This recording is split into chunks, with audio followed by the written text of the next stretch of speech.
तो बात पाकिस्तान की करेंगे। शुरुआत कर रहे हैं बड़ी खबर के साथ। आपको बता दें, भारत पाकिस्तान तनाव के बीच में आज जिस तरीके से दिल्ली में बड़ी बैठक हुई, सीडीएस अनिल चौहान और रक्षा मंत्री के बीच में ये बड़ी बैठक 40 मिनट तक चली है। राजनाथ सिंह के आवास पर करीब 40 मिनट तक ये बड़ी बैठक हुई है और इसमें आगे की रणनीति को लेकर मंथन किया गया है कि पाकिस्तान को सबक सिखाने के लिए भारतीय सेना किस तरीके की रणनीति इस समय बना रही है, उसे लेकर ये सारी जानकारियां यहां दी गई हैं रक्षा मंत्री राजनाथ सिंह को। तो बड़ी बैठकों का सिलसिला दिल्ली में जारी है। ग्राउंड जीरो पर बड़े ऑपरेशन भारतीय सेना करती हुई नजर आ रही है और यही दिल्ली में रक्षा मंत्री के साथ मुलाकात की है सीडीएस ने और 40 मिनट तक की बैठक चली है। माना जा रहा है हालातों को लेकर जानकारी दी गई है और आगे की रणनीति पर मंथन हुआ है। और वैभव, जतिन और अनामिका सिंह इस वक्त हमारे साथ जुड़े हुए हैं। जतिन पहलगाम से हैं, पहले जतिन का रुख कर लेते हैं। जतिन, एक तरफ मीटिंग लगातार हो रही है, दिल्ली में भी हम मीटिंग देख रहे हैं, उधमपुर में केंद्रीय मंत्री जितेंद्र सिंह ने मीटिंग की है। इन मीटिंग से कई बड़े फैसले निकलकर सामने आ रहे हैं। पहलगाम में आप क्या देख पा रहे हैं? सर्च ऑपरेशन कैसे जारी है? क्या निर्देश सेना को और दिल्ली से दिए जा रहे हैं?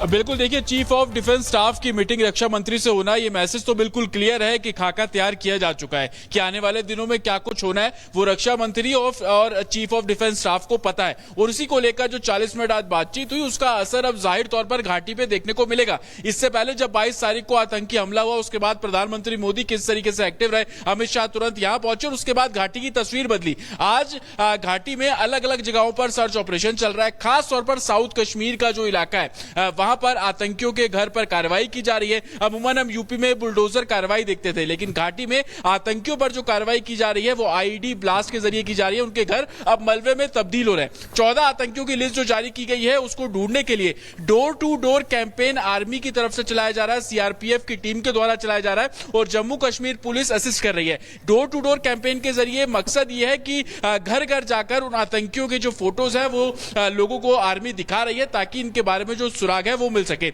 और ये सिर्फ पूरे साउथ कश्मीर की बात ना छोड़कर बल्कि नॉर्थ कश्मीर और बॉर्डर से सटे इलाकों में भी जो मूवमेंट है वो लगातार देखने को मिल रही है। आने वाले दिनों में आर्मी का डिप्लॉयमेंट जिस तरीके से आर्टिलरी बॉर्डर के पार जा रही है और आप देख रहे हैं कि चाहे वो नेवी शिप से ब्रह्मोस मिसाइल का एक तरीके से निरीक्षण प्रशिक्षण करना हो और दूसरी तरफ आसमान में चाहे हम पहलगाम की बात कर ले, पुलवामा की बात कर ले, तो यहां पर चॉपर और जो फाइटर जेट है वो अमूमन अपने जो ड्रिल है वो करते हुए नजर आ रहे हैं। डिप्लॉयमेंट पूरे तरीके से घाटी में है। अभी प्रेफरेंस इस बात को दी जा रही है कि जिन आतंकियों की लिस्ट जारी की गई, जो लोग इन आतंकियों को समर्थन कर रहे थे, जिन्हें ओवरग्राउंड वर्कर बोला जा रहा है, उनकी धरपकड़ जो है वो की जाए। और जिस तरीके से 175 लोगों से पूछताछ और उनको डिटेन करके जो जो जानकारी मिल रही है, उन डिटेल्स के आधार पर जो घाटी है वहां पर सर्च ऑपरेशन चल रहा है। जल्दी से आपको तस्वीर भी दिखा देता हूं। ये घने जंगल आप देख रहे हैं, इन्हीं घने जंगल में काफी चैलेंजेस हैं सिक्योरिटी फोर्सेस के पास और इन्हीं घने जंगलों में वो सर्च ऑपरेशन जो है वो चाहे दिन हो, रात हो, सुबह हो, दोपहर,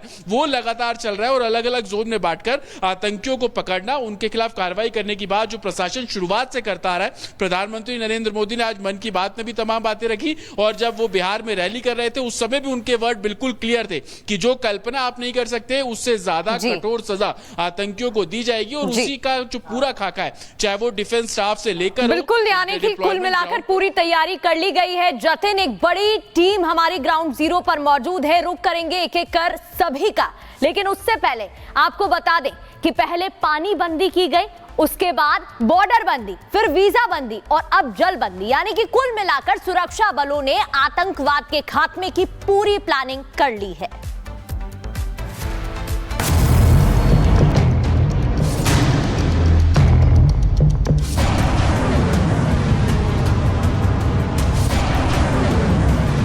मिसाइल मिसाइल पर लिखा है मिटने वाले का नाम।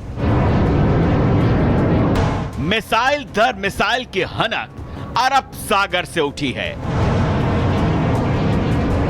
वही अरब सागर जिसमें पाकिस्तान की लाइफलाइन सिंधु नदी गिरती है।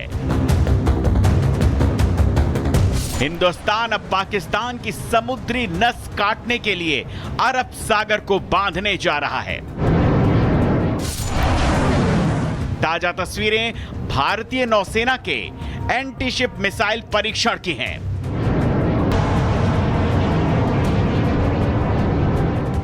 24 अप्रैल को भी INS सूरत से भारतीय नौसेना ने मध्यम दूरी की सतह से हवा में मार करने वाली मिसाइल का परीक्षण किया था। अरब सागर में भारत ने INS Vikrant carrier battle group की तैनाती भी कर दी है। पाकिस्तान जानता है कि 2 बार भारत जमीन और आसमान से पाकिस्तान को सबक सिखा चुका है और इस बार समंदर की आहट सबसे ज्यादा है। और हो भी क्यों ना, क्योंकि भारतीय नौसेना अपने साथी विनय नरवाल का बदला लेने के लिए बेताब है और PM मोदी भी भारतीय नौसेना से उसका हक बिल्कुल नहीं छीनना चाहते। इसलिए पाकिस्तान और भी ज्यादा छटपटा रहा है। पाकिस्तान बहुत अच्छी तरीके से जानता है कि अगर भारत ने अरब सागर में पाकिस्तान का समुद्री रास्ता रोक दिया तो वो पाकिस्तान को भूखों मार सकता है। इसीलिए बौखलाहट में पाक ने नौसेना के लिए जारी किया है अलर्ट। EEZ के पास की गई नौसेना एक्सरसाइज, अरब सागर में जारी किया गया no fly zone, live fire का किया गया युद्धाभ्यास, नाविकों को समुद्र से दूर रहने की अपील की गई। अरब सागर में पाकिस्तान भारत को भौकाल दिखाने की लाख कोशिश कर रहा है, क्योंकि वो जानता है कि अरब सागर पर इंडियन नेवी शिप ने बैरियर लगा दिया तो बिना हमला के ही 1971 वाली जमीनी कहानी समंदर पर लिख दी जाएगी, जब 93,000 पाकिस्तानी सैनिकों ने जनरल अरोड़ा के सामने सरेंडर किया था।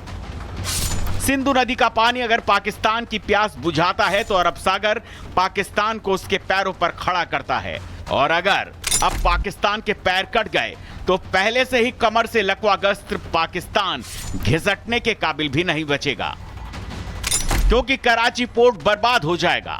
कराची में सालाना 1600 जहाज पहुंचते हैं। कराची का 60% धंधा बंद हो जाएगा। चीन के जहाजों को श्रीलंका होकर जाना होगा। सफर में 1 दिन का वक्त बढ़ जाएगा। दूरी बढ़ने से खर्च और फ्यूल दोनों बढ़ेगा। कराची पोर्ट के 5,000 कर्मचारी बेरोजगार हो जाएंगे। पाकिस्तान को 3500 करोड़ का नुकसान होगा। अरब सागर में प्रतिबंध लगाकर भारत एक झटके में कराची के 40% रेवेन्यू को पानी में मिला सकता है। 2019 की फरवरी में भारत ने ऐसा झटका पाकिस्तान को दिया भी था, जब सीमेंट के 800 कंटेनर कराची पोर्ट पर अटके फंसे हुए थे। अरब सागर से आई दहशत से भी पाकिस्तान खौफजदा है, लेकिन मोदी का संकल्प साफ है, आतंक की जमीन को जमींदोज करके ही मानेंगे। Bureau report, Republic Bharat. और जम्मू कश्मीर में अलग अलग जगहों पर आतंकियों के खिलाफ कार्रवाई लगातार जारी है। ऑपरेशन तेज हो चुका है। आतंकियों के घरों को जमींदोज किया जा रहा है और IED से ब्लास्ट करके उनके घरों को उड़ाया जा रहा है।